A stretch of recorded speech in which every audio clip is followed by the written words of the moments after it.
오늘도 되게 많이 모여주셨네요. 항상 이맘때쯤 이제 제가 후공명인에 오면은 많은 학부모님들이 정말 관심을 많이 가져주시거든요. 오늘 보니까 학생들도 이제 많이 왔는데 이 설명회에서 제가 오늘 가장 중점을 두는 게 뭐냐. 우리 학생들이 학교에 입학해서 당장 해야 될 것들이 또 있고 그다음에 이제 입시가 또 변화가 있다 보니까 선배한테 물어봐도 잘 모르는 그런 얘기들 그런 것들에 대해서 좀 더 중점을 맞춰서 말씀을 드릴 거고 또한 더불어서 우리 학부모님들께서 우리 학생들을 위해서 어떤 걸 해주셔야 될지 그런 부분들에 대해서 좀 더 깊이 있게 말씀을 좀 드리도록 하겠습니다. 제가 오늘 설명의 제목은 2028 대입 완벽 해부 탑티어 로드맵. 그래서 오늘 같이 우리 자녀분들의 그런 로드맵을 좀 챙겨보는 그런 시간으로 좀 만들어 보려고 합니다. 먼저 제 소개를 좀 드리자면은요. 저는 현재 대치 명인 컨설팅 센터에서 대입 컨설팅을 진행을 하고 있고요.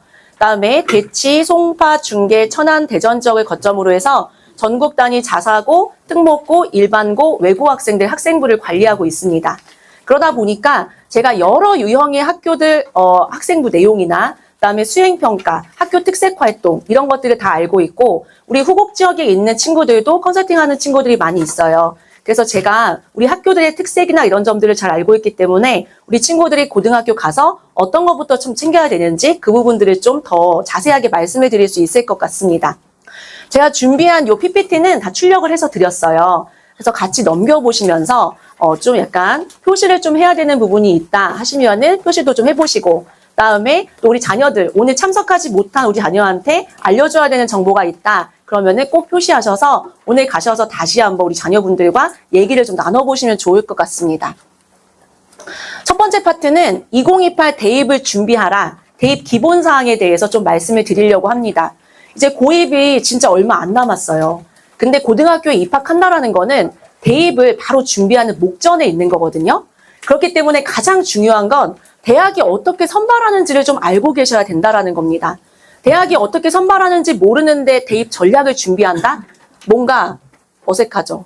안 맞아요. 그렇기 때문에 대학에서 어떻게 선발하고 있는지를 정확하게 알고 계셔야 됩니다. 첫 번째가 제가 대입 전형의 이해라고 이름을 붙여놓고 상위 15개 대학을 중심으로 해서 인원별로, 전형별로 정리를 좀 해뒀습니다. 이거는요, 서연고, 서성한, 중경, 외시, 건동, 홍숙 15개 대학교예요. 그래서 전체 모든 202개의 대학들을 다 통틀었을 때는 인원수가 안 맞지만 제가 말씀드리는 거는 2026과 2025의 상위 15개 대학을 중심으로 해서 인원 정리를 한 거예요. 보시면은 우리 학생들이 대학에 입학하는 방법이 크게는 두 가지가 있습니다. 수시와 정시가 있고요. 그다음에 수시 안에도 학생부 종합전형, 교과전형, 논술, 특기자, 실기위주 전형이 있는데 우리 오늘 오신 학부모님과 학생들은 거의 학종, 교과, 논술로 갈 거라고 생각이 좀 듭니다. 그런데 요 수시에서 학종, 교과, 논술, 특기자, 실기위주 수시를 다 모아놨더니 29,002명이에요. 그 다음에 정시가 있는데 정시는 우리가 3장 쓴다 이렇게 얘기하잖아요. 가군, 나군, 다군을 지원을 할 수가 있는데 정시 인원이 20,048명이에요. 다 합쳐서 우리 상위 15개 대학을 가려면 합계가 수시, 정시 합쳐서 몇 명이냐? 49,050명이에요.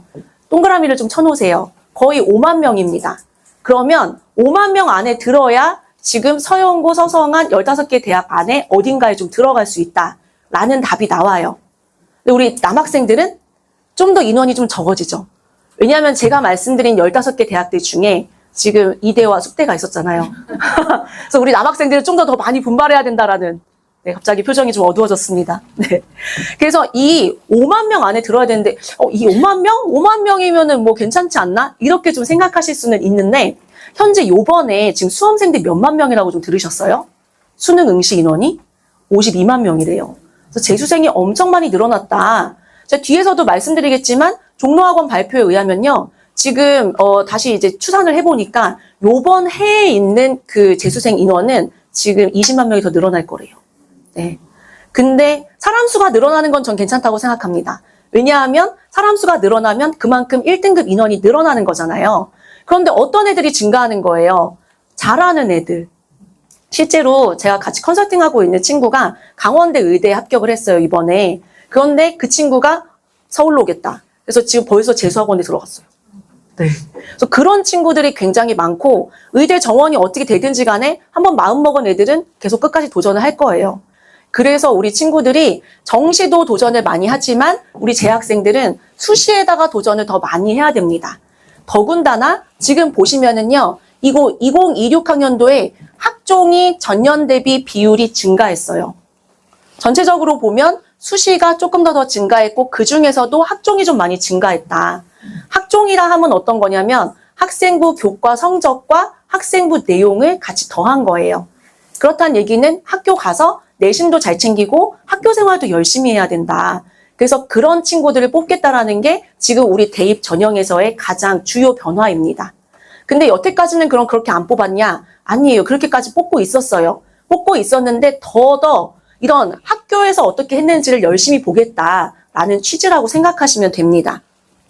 그러면 설명회에서 굉장히 많이 들으셨을 거예요. 대입제도가 개편이 됐는데 가장 중요한 건 내신과 수능이 변화한다.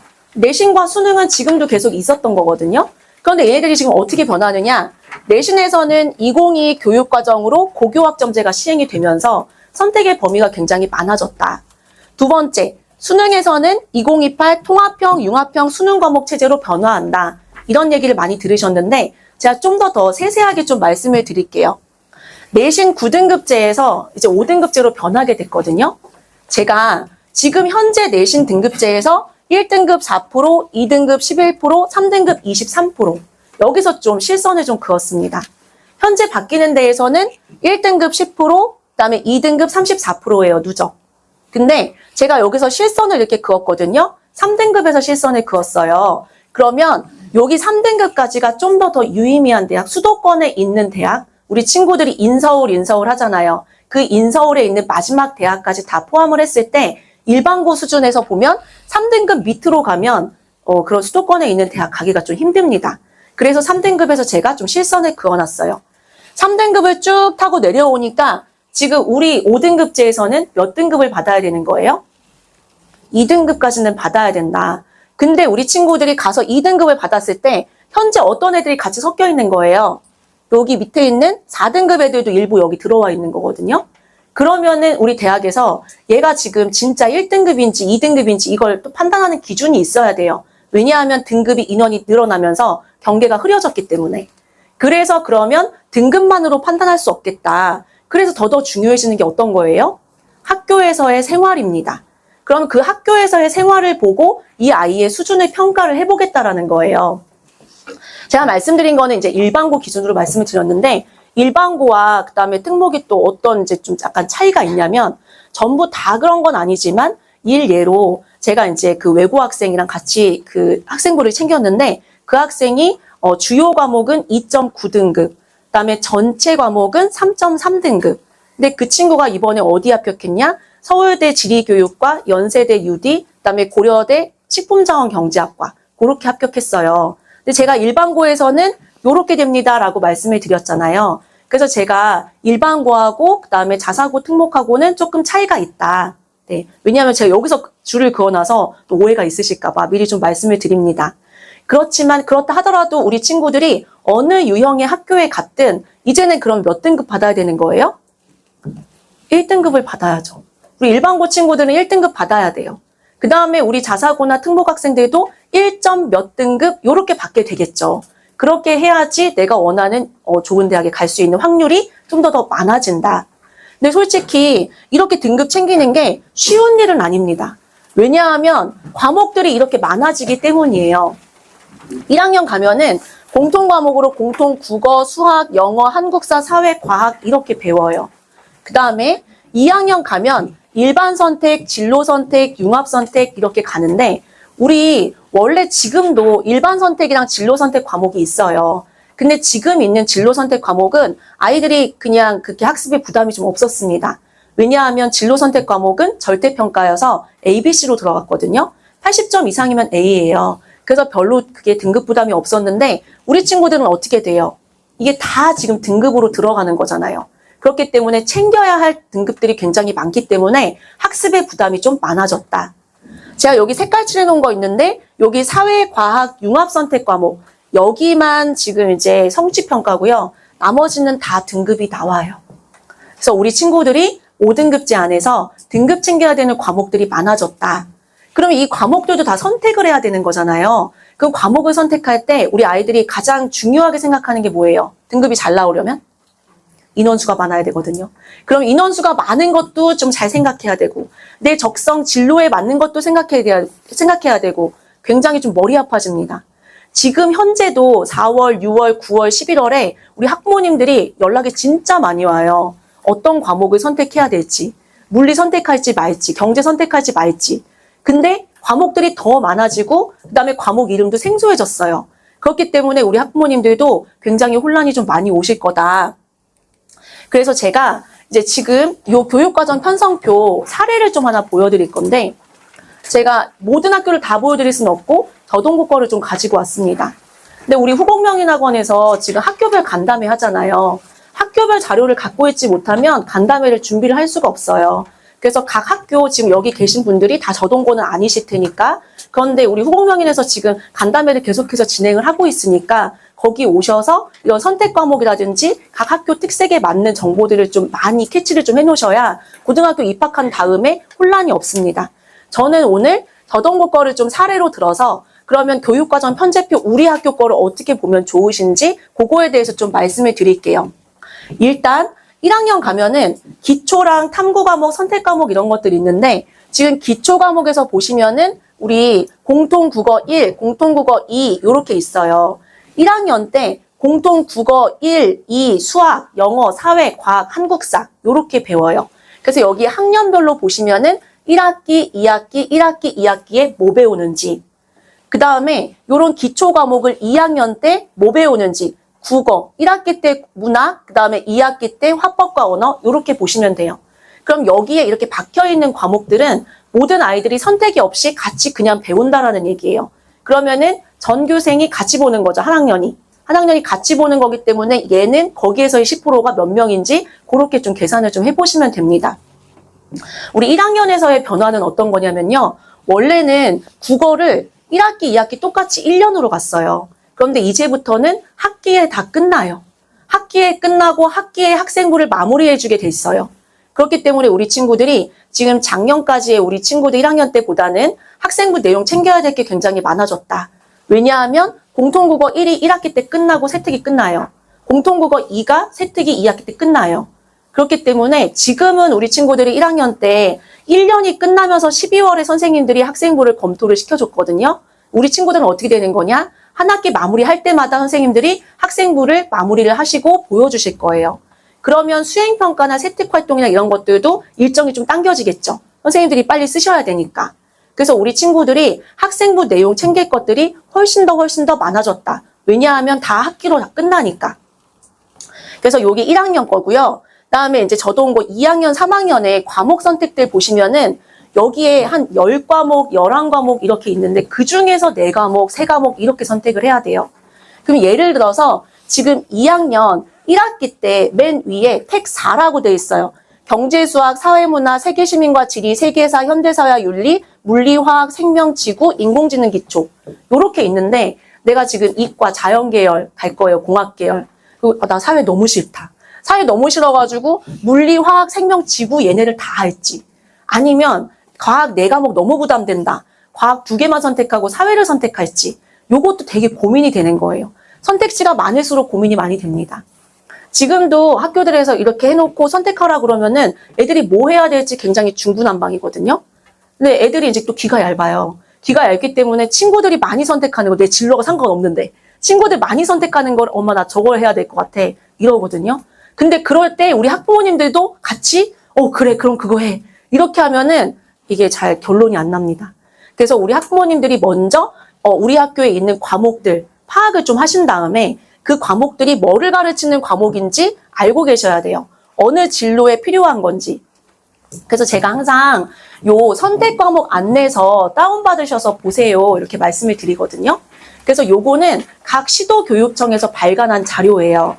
그래서 여기에 보시면은 뭐 수학과 문화, 수학과 문화 어떤 거 수학인 것 같기는 한데 근데 어떤 거 하는 건지, 그다음에 어떤 걸 전공하는 아이들한테 필요한 건지 이런 것들이 지금 선택 과목 안내서에 나와 있어요.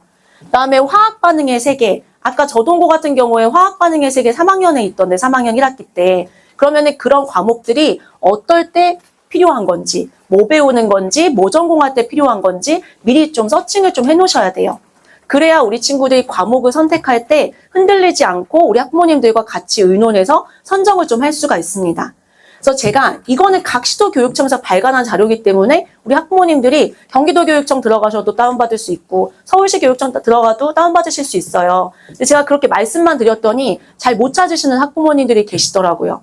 그래서 제가 제 블로그에 올려놨어요. 그래서 여기에 지금 QR코드 있는데 오늘 이제 그 자료에 다 프린트 돼 있으니까 한번 눌러보시고 들어가셔서 요거 이제 다운받아서 보시고요. 거기 밑에 하트가 있어요. 그래서 하트를 누르시고 하트 누르시고 이웃 추가라는 것도 있어요. 그래서 이웃 추가도 누르시면은 제가 거기에 이제 교육 정보 많이 올려놓으니까 참고하시면 좋을 것 같습니다. 네, 약간 홍보였어요. 이것뿐만이 아니라 더 좋은 정보도 올려놨어요. 어떤 거냐? 지금 대입 전형 자료 구성 이렇게 되어 있는데 요거는 설명회에서 굉장히 많이 들으셨을 거예요. 그러면서 지금 현재와 바뀌는 입시가 제일 차이가 있는 게 뭐라고 들으셨을 거냐면 표준 편차가 없어져요 라고 이제 많이 들으셨을 거예요. 그런데 이 표준 편차는 뭐 어려운 얘기긴 하지만 그냥 쉽게 일반적으로 말씀드리면 학교의 난이도를 좀 알 수 있는 지표? 그런데 이게 딱 떨어지는 건 아니에요. 그냥 일반적으로 봤을 때 표준 편차가 10 아래에 있거나 그 다음에 숫자가 작으면 아이들이 평균에 몰려있는 정도가 많아서 커서 학교가 잘하는 애들이 많다. 이렇게 들으셨을 거고 그 다음에 표준 편차가 막 20이 넘어가고 막 크다. 그러면은 잘하는 애들은 잘하는데 안 하는 애들은 너무 안 해서 평균에서 멀어진 정도가 커서 표준 편차가 커지는데 그런 학교들 같은 경우에는 하는 애들만 하고 안 하는 애들은 안 한다. 라고 하면서 이제 학교의 그런 난이도나 그런 학교 차이를 알 수 있는 지표가 되기도 했어요. 근데 이게 어느 학교나 다 들어맞는 건 아니에요. 왜냐하면 대치동이나 이런 데도 표준 편차가 되게 커요. 근데 걔네가 공부를 안 하느냐? 해요. 하는데 걔네들은 일단 일정 점수가 안 나오면 다 정시로 돌려요. 그래서 내신을 잘 신경을 안 쓰기 때문에 잘하는데도 불구하고 표준 편차가 클 수 있거든요. 그래서 표준 편차가 일반적으로는 그렇게 생각하지만 다 모든 학교에 맞지는 않아요. 그러나 일단 표준 편차가 그런 의미는 가지고 있었다. 그런데 이제 표준 편차가 반영이 안 된다고 하잖아요. 근데 학교의 난이도를 좀 알 수 있는 그런 기회가 좀 생긴 것 같아요. 어떤 거냐? 여기 이제 추가 자료를 좀 제공을 한다고 했는데 지금 보면은 고등학교에서 여기 과목별 평가 정보를 대학에 제공한대요. 과목별 평가 정보가 뭐냐면 수행평가라고 써놓으시면 돼요. 수행평가 뭐 하는지를 이제 대학에서 요청을 한 거예요. 그러면은 고등학교에서 우리 학교가 각 과목 수행평가를 어떤 거 하고 있는지 그 지표도 같이 가는 거예요. 블라인드겠죠? 그래서 어느 학교인지는 모르지만 학교 수준 나오죠. 왜냐하면 제가 주로 연구하는 분야가 학교에서 어떤 활동 시키는지, 수행평가 뭐 보는지 이런 건데 제가 싹 다 조사하잖아요. 보면은 예를 들어서 수학 같은 경우에 어느 학교는 수학 포트폴리오 이거예요. 수학 포트폴리오는 뭐냐면 학습지 검사하는 거예요. 학습지 검사한 학교가 있고 또 어떤 학교는 그 수행평가가 독서, 연계, 탐구 보고서 이렇게 있어요. 책 읽고 자기가 탐구를 진행해서 보고서 제출하는 거거든요. 그러면 그냥 학습지만 검사한 학교와 독서를 해서 탐구 보고서를 제출한 학교는 분명히 난이도가 차이가 있잖아요. 그래서 그런 걸 보면서 학교의 좀 수준이나 난이도를 알 수도 있겠다. 그러면 고등학교에서 대학에 이걸 보내야 되잖아요. 우리 학교 애들 좋은 대학 많이 보내려면 이거 어떻게 해야 돼? 수행평가 과목별 평가 정보를 심도 있게 해야 되죠. 그러면은 지금 나와 있는 그런 수행평가 학습지만 검사하던 그런 학교들도 신경 써서 독서를 하든 뭐 발표를 시키든 뭐를 하겠죠. 그렇기 때문에 우리 친구들은 학교 가면은 각 과목당 수행평가가 좀 더 심도 있어질 거다. 왜냐하면 대학에 보내는 지표가 되니까요. 대학에서는 그러면은 고등학교에서 이런 거 과목별 평가 정보 수행평가 어떤 거 하는지를 알았기 때문에 그 친구 학생부를 보면서 얘가 이 수행평가에서 어떤 성과를 드러냈는지 그것도 이제 판단을 해야 돼요. 예를 들면 독서, 연계, 탐구 보고서가 요게 수행평가였어요. 어떤 책을 읽었는지. 애들 따라서 이제 다 책 선정하는 건 다르니까 그 책 읽고 어떤 탐구를 했는지 수준이 있고 없고가 거기 탐구에서 수준이 나타나거든요. 그렇기 때문에 이런 수행평가를 보면서 아이가 정말 얘는 실력이 있는 아이구나 없는 아이구나 이걸 판단할 수 있는 지표가 될 수 있습니다. 그래서 여기에 학교생활기록부에 원점수, 성취도, 석차 등급, 성취도별 분포 비율, 평균, 수강자 수 이렇게 들어가는데 그중에서도 지금 추가 자료로 대학에 이런 거를 제공을 하게 되었다. 그렇기 때문에 더더 학생부 관리와 수행평가 준비가 굉장히 중요해졌다라는 거예요. 그래서 고등학교 들어가기 전에 제가 미리 말씀을 드리는 거예요. 학교에서의 수행평가, 점수 안 깎이는 것도 중요하죠. 그런데 점수 안 깎이는 것뿐만이 아니라 그런 것들이 지금 세팅 내용이나 학생부에 들어가는 거기 때문에 심도 있게 잘 챙겨야 된다. 꼼꼼하게. 그걸 좀 부탁을 드립니다. 지금까지 제가 말씀드린 거는 학생부에서의 교과나 종합 챙기는 거에 대해서 말씀을 드렸고, 두 번째는 이건 이제 수능 시험이 좀 바뀌었잖아요. 그래서 이제 수능 시험이 어떻게 바뀌었는지, 그다음에 문제는 몇 문제인지, 그다음에 시험 시간은 어떻게 되는지 한번 살펴보시라고 제가 표로 좀 정리를 좀 해놨습니다. 왜냐하면 과목들도 좀 바뀌었거든요. 이제는 통합형, 융합형 이렇게 이제 되면서 지금 다 똑같은 시험지로 시험을 보게 됐어요. 그래서 국어에서는 화법과 언어, 독서와 작문, 문학, 그다음에 수학에서는 대수, 미적, 확통 이렇게 하는데 아까 이제 과목 선택할 때 이런 과목들은 수능 과목이니까 일단 선택해서 학교에서 듣는 게 좀 더 좋겠죠. 학교에서 내가 만약에 선택을 안 했다 하더라도 우리 후공명인에 보내시면은 애들이 점수는 잘 나올 거예요. 그렇지만 일단 학교에서 내신까지 치러야 그래도 이제 애들이 좀 성적이 나오고 공부를 하니까 이런 것들이 어떤 게 수능 과목인지 그것도 좀 살펴보셔야 돼요. 또한 이번에는 사회랑 과학도 같이 보잖아요. 그렇기 때문에 사회랑 과학 어떻게 문항수는 몇 문항인지 시험 시간이랑 그다음에 출제 과목까지.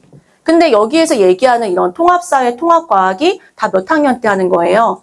1학년 때 하는 거잖아요. 그래서 아까 우리 통합과학 김민진 선생님 들어오셔가지고 말씀해 주셨지만 과학 굉장히 엄청 중요하다. 그래서 우리 친구들이 이런 과학이랑 수학이랑 국영수 다 중요하죠. 근데 일단은 내신을 잘 챙겨야 된다. 왜냐하면 제가 처음에부터 지금 설명을 좀 드린 게 학생부가 되게 중요해지고 그랬는데 근데 학생부만 잘 챙긴다고 좋은 대학 가는 건 절대 아니에요.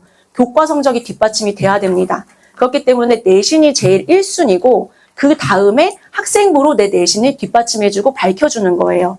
그렇기 때문에 우리 친구들 여태까지 열심히 해왔지만 3월부터는 또 내신 준비를 해야 되는 거기 때문에 각 학교 내신 유형에 맞춰서 수업을 듣고 자기 실력을 쌓아야 돼요.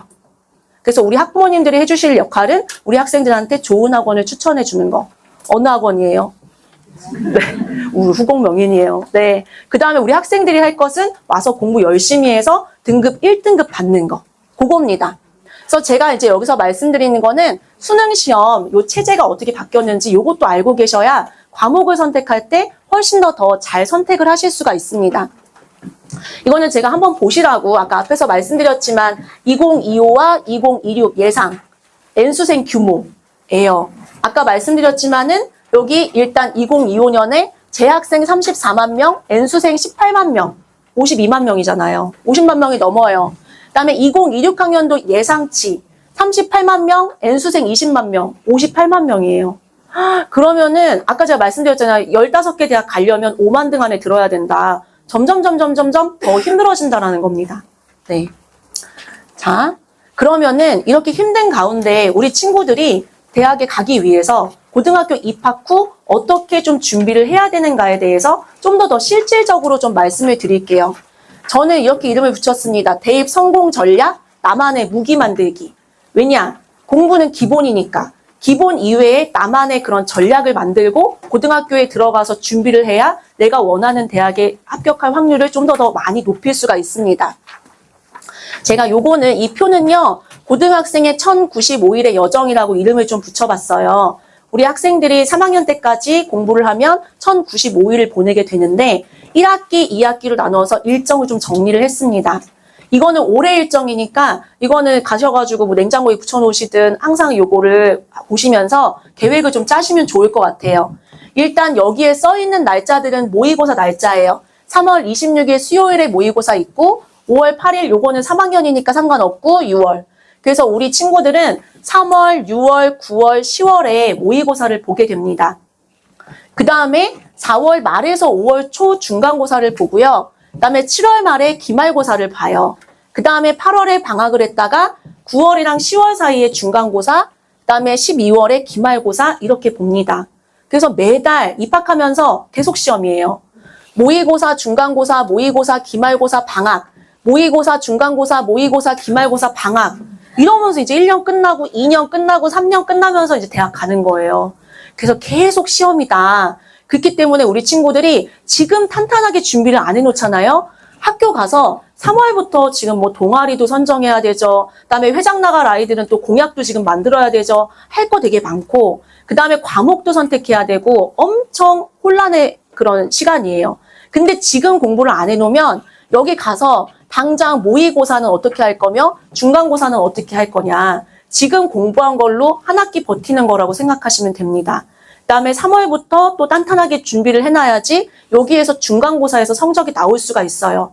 중간고사 못 보면 기말고사 잘 보면 되죠 뭐. 근데 중간고사 우리가 이제 선점해야죠. 그래서 기세가 있는 거잖아요. 중간고사부터 잘 봐야 기말고사도 잘 볼 수가 있다. 매달 시험이 있는 가운데 중간중간에 지금 뭐가 있냐면 학사 일정 확인 및 활동 계획, 창체 활동 계획 이렇게 있어요. 우리 친구들 이제 교과서 받으러 간 친구들도 있고 그다음에 학교에서 학사 일정표나 이런 거 받은 친구들 있어요. 그러면 학사 일정표를 보면서 우리 학교에 어떤 활동 있는지, 네, 우리 학교에서 창체 활동에 뭐 있는지 형광펜으로 좀 칠해놓고 내가 그 활동들 중에서 어떤 거에 좀 참여를 좀 많이 할지 그런 거 미리 좀 정해놔야 돼요. 학생부는 글자 수가 제한이 되어 있기 때문에 모든 활동이 다 들어가지는 못해요. 그렇기 때문에 내가 꼭 필요한 활동, 나한테 좀 중요한 활동이 뭐가 있을지 미리 좀 정해놓고 그런 것들이 거의 다 학기 초에 정하게 돼 있어요.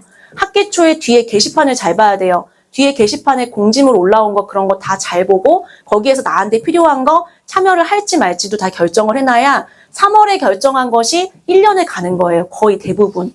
그렇기 때문에 3월이 굉장히 중요하다. 학사 일정표를 확인해야 된다. 요거 좀 꼭 기억을 해두시고요. 그 다음에 뭐 동아리도 해야 되지만 4월, 5월, 6월 밑에 보시면은 다 수행평가, 계획한 교내활동, 수행평가, 계획한 교내활동 1학기, 2학기 반복이에요. 그래서 계속해서 수행평가가 있고 학교활동, 창체활동들이 있다. 그러면은 이제 그런 거 할 때 아까 수행평가도 되게 중요하다고 말씀드렸잖아요. 그런 것들을 그러면은 어떻게 챙겨야 되느냐. 그런 거 챙길 때 가장 중요한 게 어떤 거냐면 명품 학생부 만들기 하나, 둘, 세 번째 줄 여기를 별표를 쳐놓으셔야 돼요. 학생부 기재 방향, 동기, 과정, 추가활동, 결과, 성장 발전. 학생부가 굉장히 중요해졌다고 제가 말씀을 드렸는데 제일 중요한 게 그러면 대학에서 이 친구가 이런 활동을 왜 했는지 그다음에 이 활동한 다음에 이 친구가 어떤 면이 성장했는지 이걸 제일 중요하게 봐요. 그러면 그거를 어떤 동기에서 이런 걸 했는지 학교 선생님이 어떻게 알 수 있어요? 얘가 이런 수행평가를 이런 주제로 했는데 뭐 환경과 질병의 관계 이렇게 참고보고서를 써갖고 냈어요. 근데 얘가 이거를 왜 했는지 학교 선생님이 어떻게 알아요? 아이가 쓴 거 보고서는 아는 거죠. 아이가 보고서 쓸 때 거기다 동기를 쓰는 거잖아요.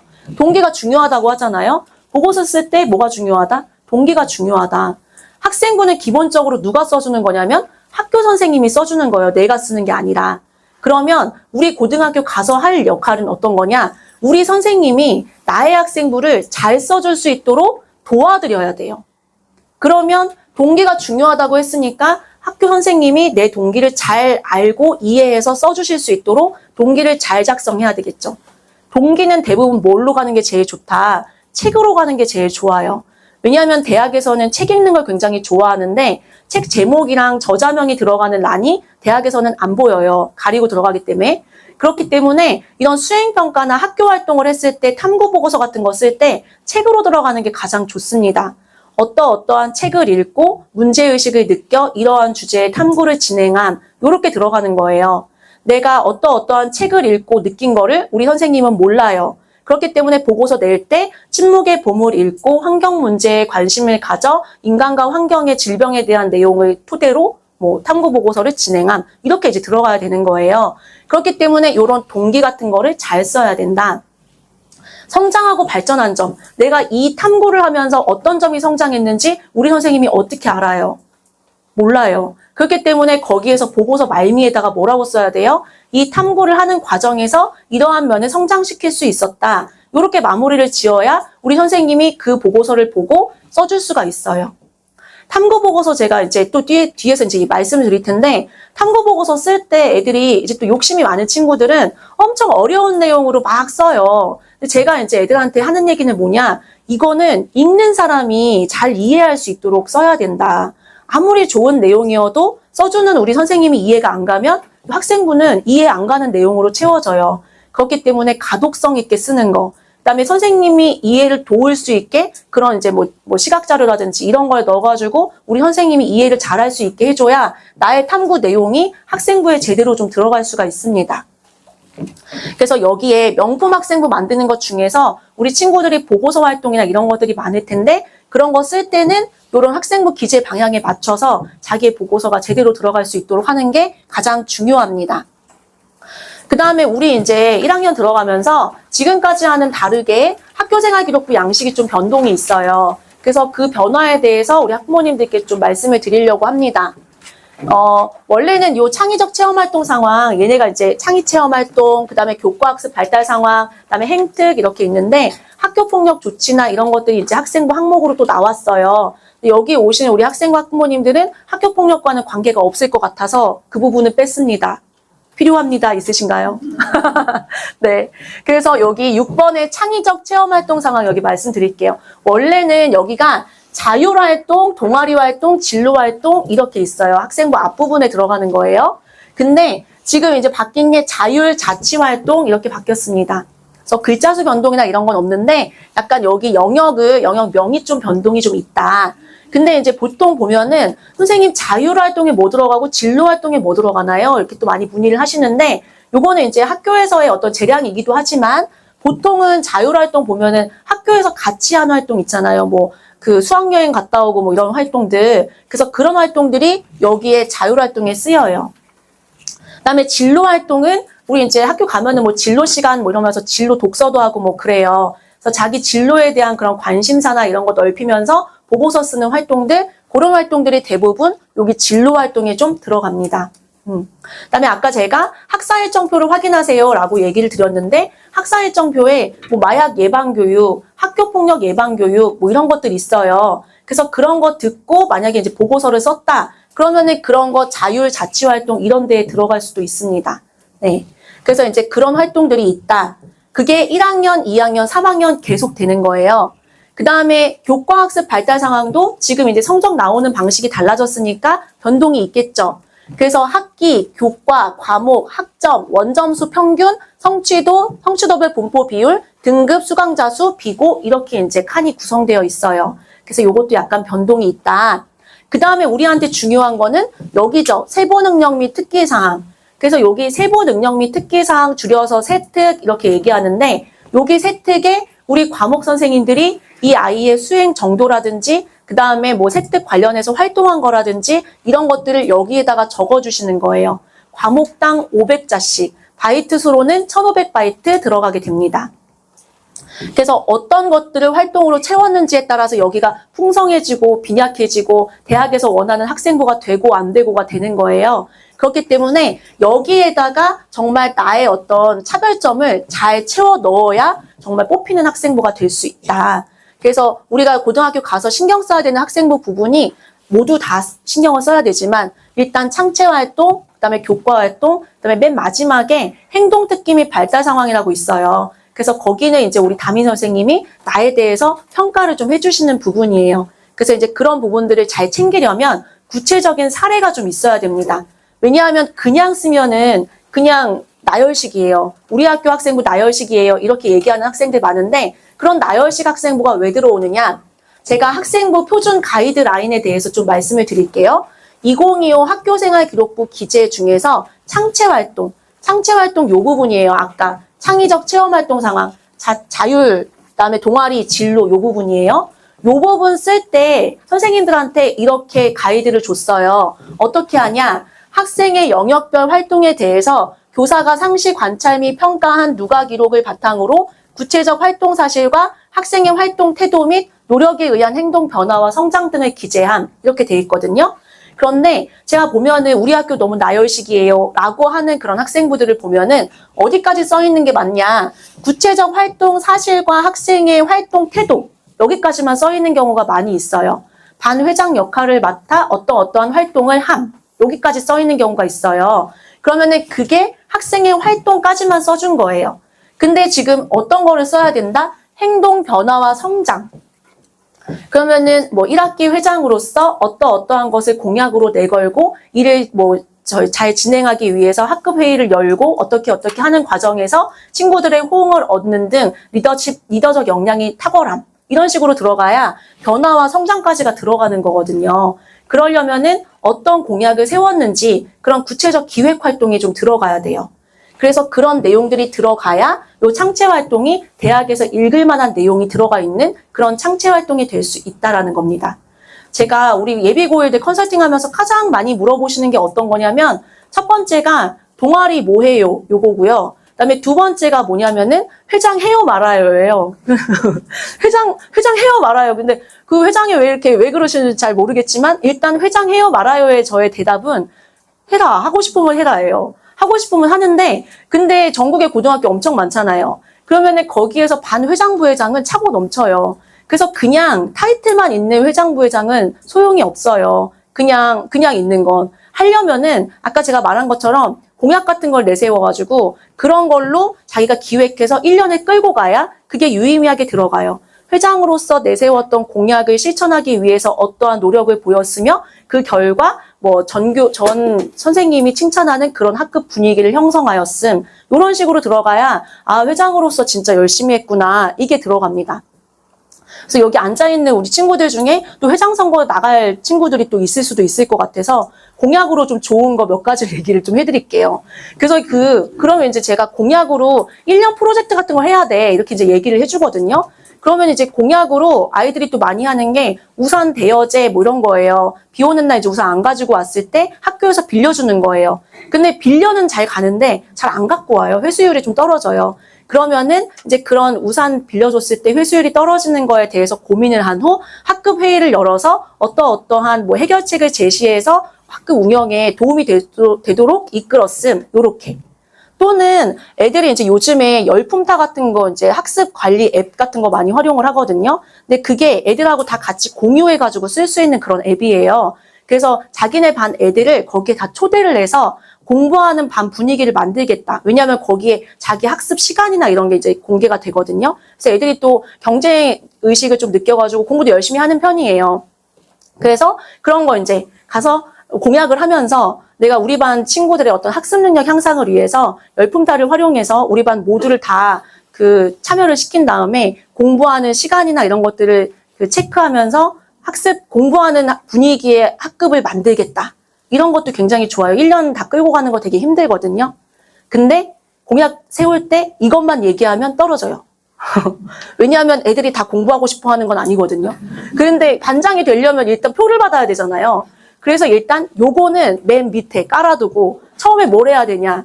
그런 거 있어요. 우리 여학생들은 반에다가 머리끈을 비치하겠다. 그 다음에 시험 기간에 당이 떨어지지 않도록 간식 박스를 제공하겠다. 돈 쓰는 거 한 2개 정도 해야 돼요. 그래야 뽑혀요. 뽑혀야지 뭐를 기획을 해서 뭐 할 거 아니에요. 그래서 팁은 일단 돈 쓰는 거 2개, 그 다음에 내가 진짜 학생부 내용 들어갈 만한 거 1개. 이렇게 해가지고 반장선거 공약을 좀 세우면 좋습니다. 일단 그런 것들이 들어가야지 내 학생부에 쓰일 수 있다. 그 다음에 중요한 부분이 또 뭐냐면요. 여기 정규교육과정 이수과정에서 사교육 대입 없이 학교 내에서 학생 주도로 수행한 자율탐구 활동에 한해서 학생의 특기사항만을 기재할 수 있음 그랬거든요. 그러면 여기에서 학교 내에서가 되게 중요해요. 학교 안에서 한 걸로 해야 돼요. 그냥 다른 외부에서 막 실험해가지고 갖고 오면은 학교생활기록부에 안 들어가요. 그렇기 때문에 학교에서 한 걸로 주도적으로 자율탐구 활동을 진행해야지 할 수가 있습니다. 예를 들면은 본인이 이제 메디컬 준비하고 있어요. 그래서 이런 마약이 뇌에 미치는 영향에 대해서 탐구를 하고 싶은 거예요. 그래서 그걸 탐구해가지고 학교 선생님한테 제출했어요. 선생님이 학생부에 안 써줘요. 왜냐하면 이건 그냥 시키지도 않았는데 외부에서 해가지고 온 거잖아요. 안 돼요. 근데 학사 일정을 봤더니 우리 학교에 마약 예방 교육이 있는 거예요. 그래서 마약 예방 교육을 듣고 선생님 마약 예방 교육을 들었는데 제가 이런 메디컬 쪽을 생각하다 보니까 이런 마약이 뇌에 어떤 영향을 미치는지 좀 알고 싶어졌어요. 탐구해봐도 될까요? 라고 여쭤보면 선생님이 오케이. 왜냐? 학교에서 지금 창체 시간에 그게 있었잖아요. 마약 예방 교육이. 그런 식으로 여기 학교 내에서 해야지 이게 학생부 내용에 들어갈 수 있다. 그래서 아무 활동이나 막 한다고 좋은 게 아니에요. 그래서 학교 활동이랑 연결지어서 아까 제가 학사일정표 잘 보시라고 한 게 우리 학교에 어떤 활동이 있는지를 알고 있어야 그 내용이 학생부에 들어갈 수가 있다. 그 다음에 자율탐구 활동이 중요하다고 했는데 이 자율탐구 활동이란 뭐냐? 학생들이 자율적으로 주제 선정부터 보고서 작성까지 전 과정을 수행하는 일련의 활동 이렇게 써 있거든요. 근데 고등학교 가면 실제로 이렇게 자율탐구 활동이 되게 많아요. 주제도 안 줘요. 애들이 그냥 주제 선정해서 이런 거 보고서 써야 돼요. 근데 제가 우리 예비고일들 상담을 하면서 깜짝 놀랐어요. 보고서를 안 써봤대요. 써보긴 써봤을 거예요. 근데 그걸 본인이 보고서라고 생각을 못 하나 봐요. 그래서 보고서를 안 써봤다는 애들이 되게 많거든요. 근데 정작 고등학교 가면 탐구 보고서 제출하라는 얘기를 되게 많이 해요. 근데 학교에서 탐구 보고서 어떻게 쓰라고 얘기를 안 해줘요. 안 해주고 그냥 보고서 써갖고 오라 그래요. 그래서 거기에서 애들이 멘붕이 굉장히 많이 옵니다. 어떻게 써야 되는지, 그다음에 제목이랑 주제 설정 어떻게 해야 되는지, 그다음에 뭐 동기 이런 거 양식 같은 것도 잘 모르고, 그래서 그냥 가서 그냥 맨땅에 헤딩하는 거예요. 그렇기 때문에 지금 우리 학생들한테 보고서, 탐구 보고서 양식 같은 거 한번 찾아가지고 보여주시면 좀 더 도움이 됩니다.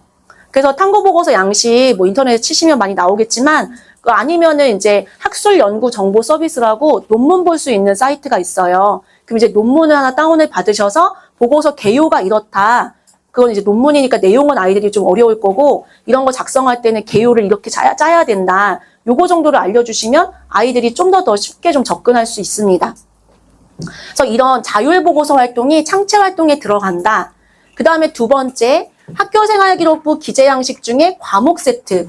과목 세특도 마찬가지로 과목별 성취 기준에 따른 성취 수준의 특성 및 학습활동 참여도, 자기주도적 학습에 의한 변화와 성장 정도 이렇게 되어 있거든요. 그래서 이것도 변화와 성장 정도가 제일 중요해요. 내가 이 활동하면서 어떤 게 성장했는지. 그 성장은 우리가 고등학교 가면은 자기평가서라 그래서 선생님들이 받아요. 내가 나를 어떻게 생각하는지, 이 활동하면서 내가 어떤 변화가 있었는지 받는 선생님들이 있어요. 거기에다가 잘 작성을 해야 내 학생부에 제대로 들어갈 수가 있습니다. 여기도 보시면은 정규 교육과정의 교과 성취 기준에 따라서 수업 중 연구보고서 작성이 가능한 과목은 특기할 만한 사항이 있는 과목 및 학생에 대해서 연구보고서를 써줄 수가 있대요. 그래서 여기에도 탐구보고서가 들어가잖아요. 그래서 세특용으로 보고서 써가지고 와 라고 하면 아이들이 수학 주제에 맞춰가지고 탐구해가지고 가고, 사회에서도 탐구해가지고 가고, 영어에서도 탐구해가지고 가고, 그렇게 해요. 그러면 이런 보고서를 몇 개를 써야 되냐? 일단 1학년 가면은 국어, 영어, 수학, 사회, 과학, 한국사 모든 과목에서 이런 수행이나 세특에서 보고서를 써가지고 오라고 해요. 기본적으로. 그러면은 지금 우리가 학기당 끝난다 그랬잖아요. 그럼 최소로 생각했을 때 한 학기에 이 과목당 1개씩 써야 돼요. 그러면 2학기면 1년 동안에 6과목이면 12개를 써야 돼요. 그 다음에 자율활동, 진로활동, 동아리활동에서도 보고서 써야 된다면서요. 그거 1개씩만 써도 3개니까 15개예요. 그 다음에 2학년, 3학년은 과목 선택도 되게 많아져요. 과목이 많아질 텐데 그냥 하기 쉽게 6개로 할게요.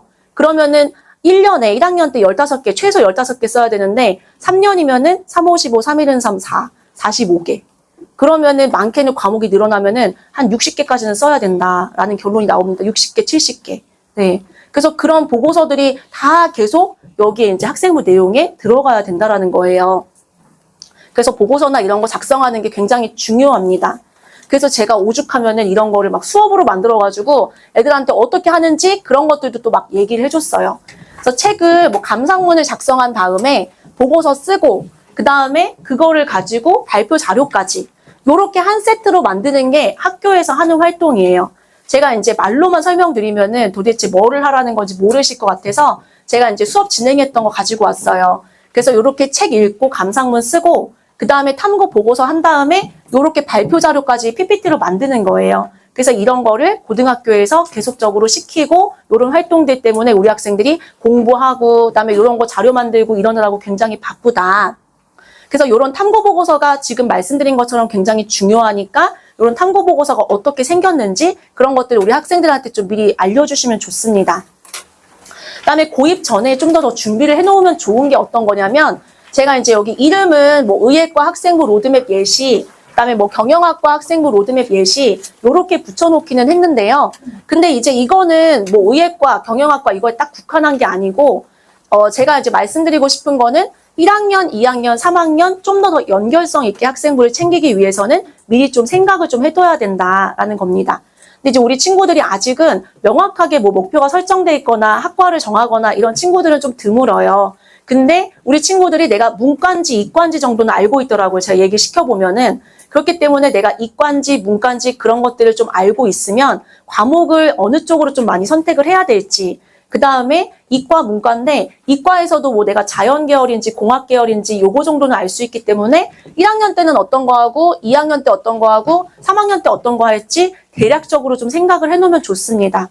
그래서 지금 뭐 중학교 때 탐구 활동이나 이런 거 했던 게 있다면은 그런 활동을 좀 구심점으로 해서 고등학교 때 어떻게 좀 발전시켜 나갈지 그런 것들을 미리 좀 생각해 놓으면은 고등학교 들어가서 주제 선정이나 이런 거 할 때 굉장히 좀 도움이 될 수 있어요. 그래서 우리 문과 친구들을 위해서는 제가 경영학과 학생부 로드맵 예시 이렇게 해가지고 1학년, 2학년, 3학년 이렇게 활동했던 아이들의 사례를 좀 넣어놨으니까 이게 요 사례가 또 딱 맞는 건 아니에요. 왜냐하면 이 학생부를 챙기는 거에는 정답이 없습니다.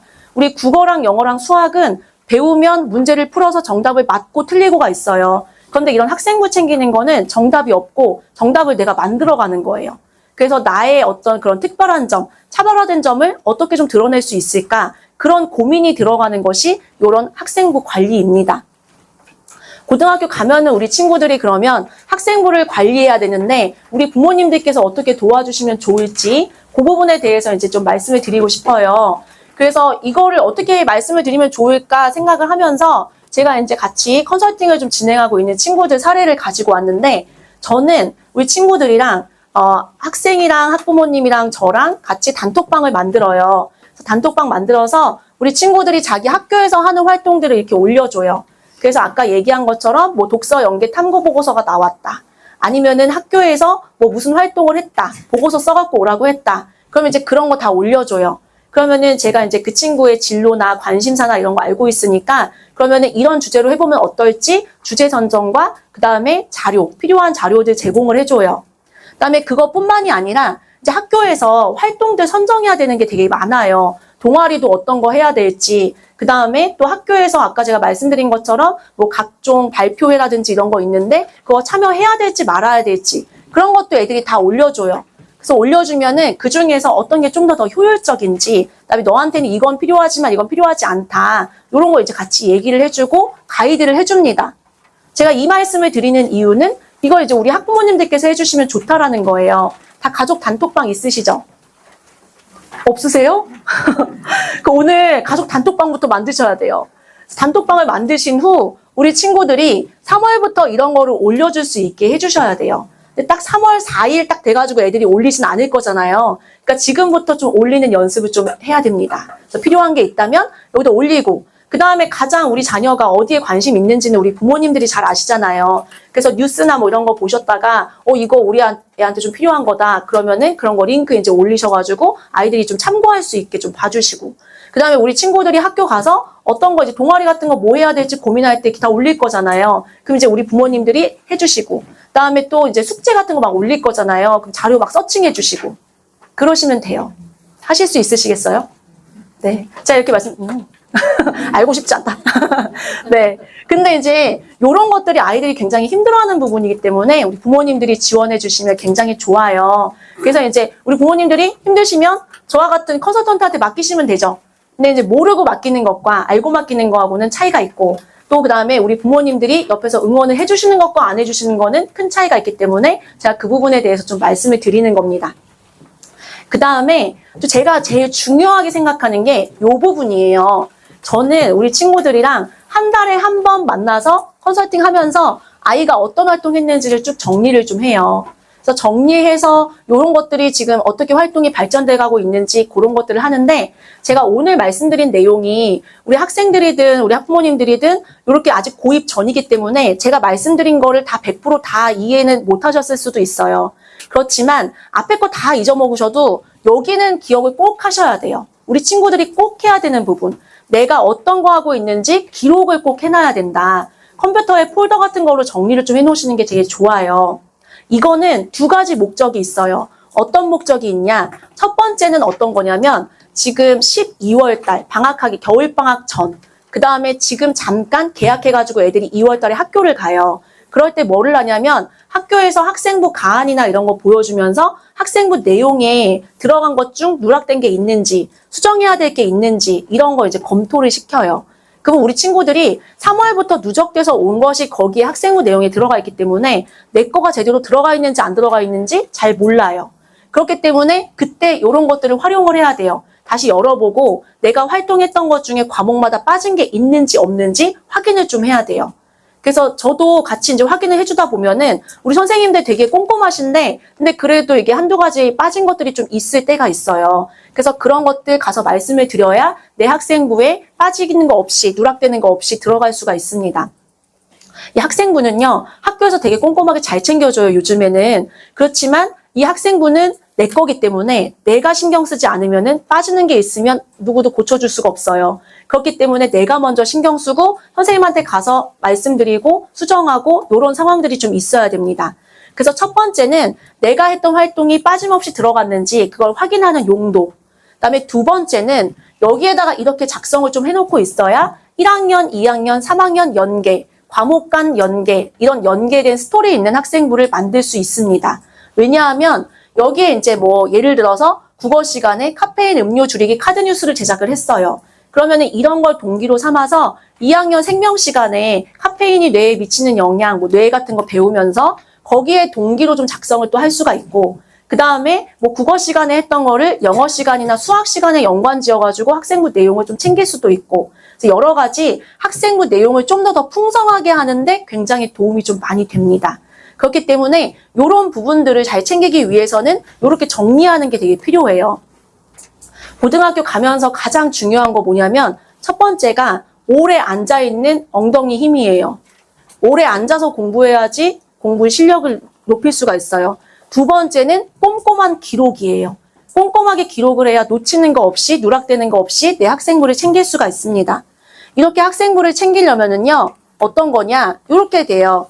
이게 학생부 내용이거든요. 근데 이 학생은 자사고 학생인데 자사고 2.3등급 연세대학교 식품영양, 그 다음에 성균관대 자연계열, 그 다음에 숙명여대 약학과 이렇게 갔는데 뭐 숙대 약학과 가려면 일단 1점대 안에 들어와야 될 거잖아요. 이 친구도 열심히 공부하면서도 학생부를 잘 챙겼기 때문에 그렇게 진행이 될 수 있었다.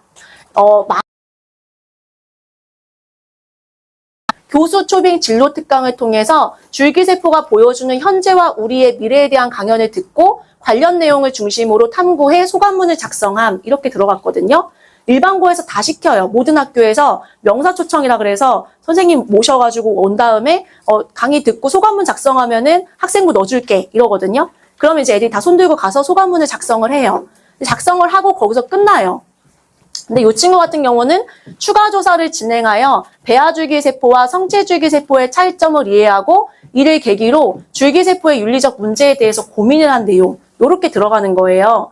그러면 이런 추가 조사는 학교에서 안 시켜요. 그렇기 때문에 우리 친구들이 강의를 듣고 궁금한 점이 있었다. 그러면은 담당 선생님한테 가서 선생님 제가 이 부분이 좀 궁금해졌는데 추가로 탐구를 좀 해봐도 될까요? 라고 여쭤보고 선생님이 오케이 하면은 작성을 하면 됩니다. 뭐든지 일단 고등학교 가서는 여쭤봐야 돼요. 혼자 그냥 하면 안 돼요. 선생님한테 허락을 받고 해야 됩니다. 그래서 그렇게 허락을 받고 해야지 여기가 확장된 활동으로 들어가는 거예요. 소감에서 끝나는 게 아니라 이거를 듣고 그런 생각까지 했구나 라고 하면서 대학에서 읽을 만한 학생부가 되는 겁니다. 솔직히 어떻게 보면은요, 여기 한 줄을 넣기 위해서 가서 선생님한테 부탁드리고 그다음에 선생님하고 상의하고 그다음에 보고서를 쓰고 이렇게 하는 거예요. 그렇게 한 다음에 여기가 한 줄 이렇게 들어가는 거예요.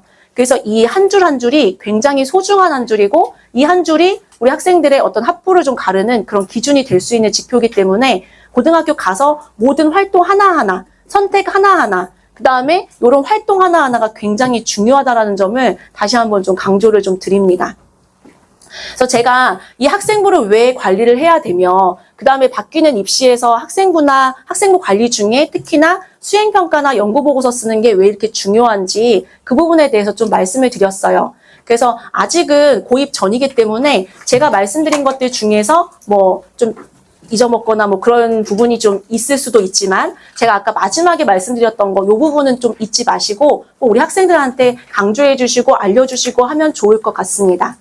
그다음에 제가 오늘 이 학생부 내용에 대해서 좀 말씀을 드리면서 학교별로는 말씀을 못 드렸어요. 많은 학교가 모여 있으니까. 그런데 지금 이제 진행되고 있는 우리 후공명인에서 하고 있는 학교별 간담회 참석하시면은 학교 정보나 왜냐하면 이 입시는 전국 싸움이기는 하지만 그래도 우리 학교에서 뭐 하고 있는지를 알고 있어야 제가 아까 말씀드린 것처럼 그런 일정에 맞춰서 우리 학교에 어떤 거 참여하셔가지고 정보를 좀 받아가시고 우리 학생들이 고등학교 가서 잘 적응할 수 있도록 도움 주시면 좋겠습니다. 네, 긴 시간 들어주셔서 감사합니다. 감사합니다.